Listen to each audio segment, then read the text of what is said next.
In this unit, the radical equations should be fairly straightforward.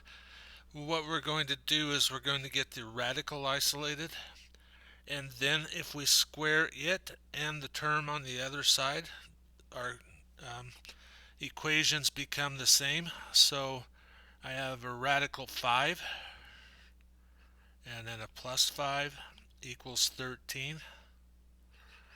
So I have a radical, and I meant x, it should be x in there, radical x, and we're going to subtract 5 from both sides equals 8.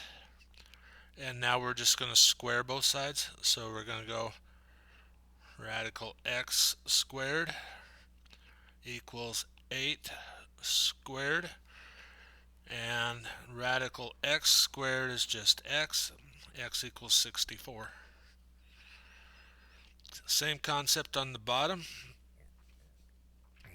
So we have negative 3 minus radical x equals 0.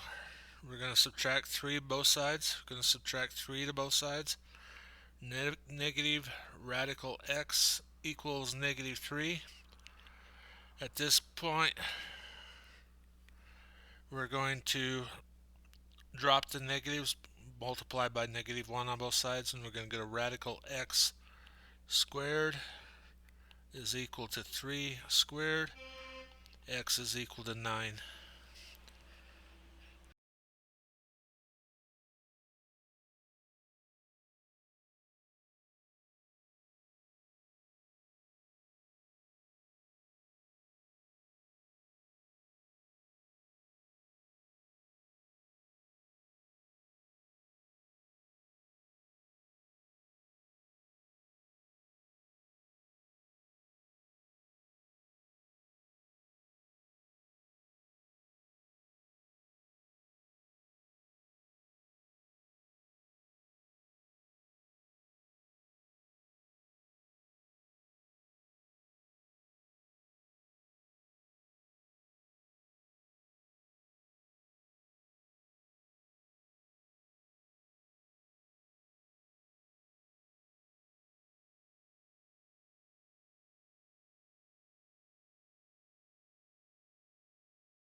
Okay, this is an example where you have to work a little bit of a problem.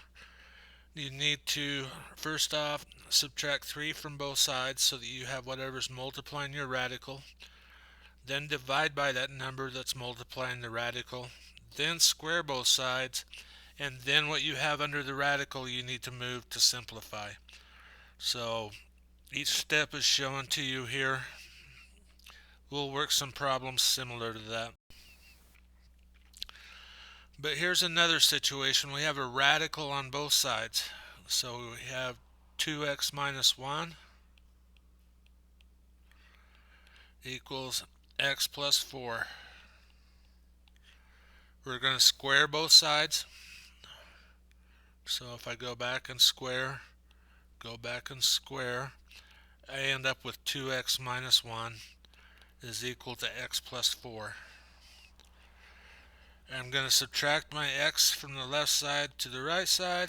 I'm going to get x minus 1 is equal to 4. Add 1 to both sides. And x is equal to 5.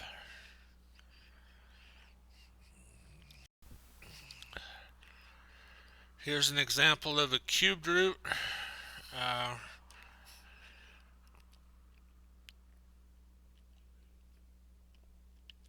doing a little bit of math here real quick so I can get to it.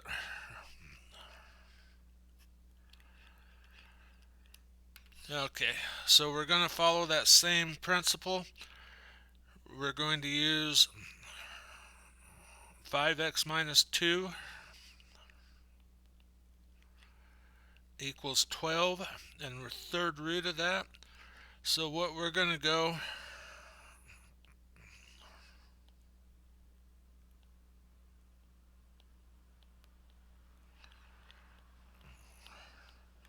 we're going to do this. We're going to go to the third power and to the third power, and we're going to get 5x minus 2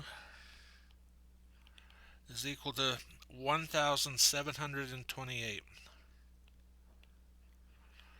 We're going to add 2 to both sides. We get 5x is equal to 1,730.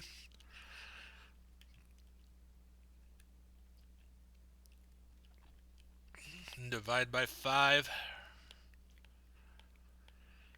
X is equal to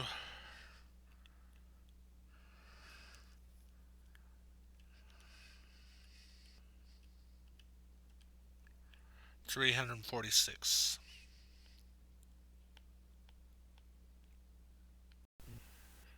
Alright, so I'm going to do number 5, number 7, and number 10, just to show different ways of doing the same things.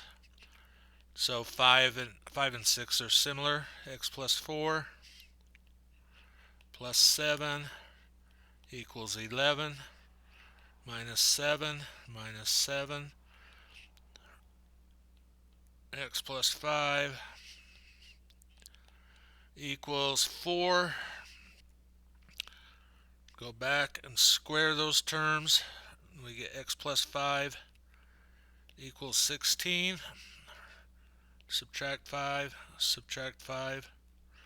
and x is going to be 11. Number 7, radical on both sides. 3x plus 1 equals 4x minus 7. Square both of those. The radicals go away. We get 3x plus 1 equals 4x plus minus 7. I'm going to bring the 3x over because it will leave me just an x on the right side. So my right side will be solved after we add 7. X is equal to 8. A little more room here for number 10. We have the cubed root of 3c plus 7 is equal to 10. We're going to go ahead and do those to the third power, and we get 3c plus 7 is equal to 1,000. We're going to subtract 7. We're going to get 3c is equal to 993. We're going to divide by 3, and we're going to get c is equal to 331.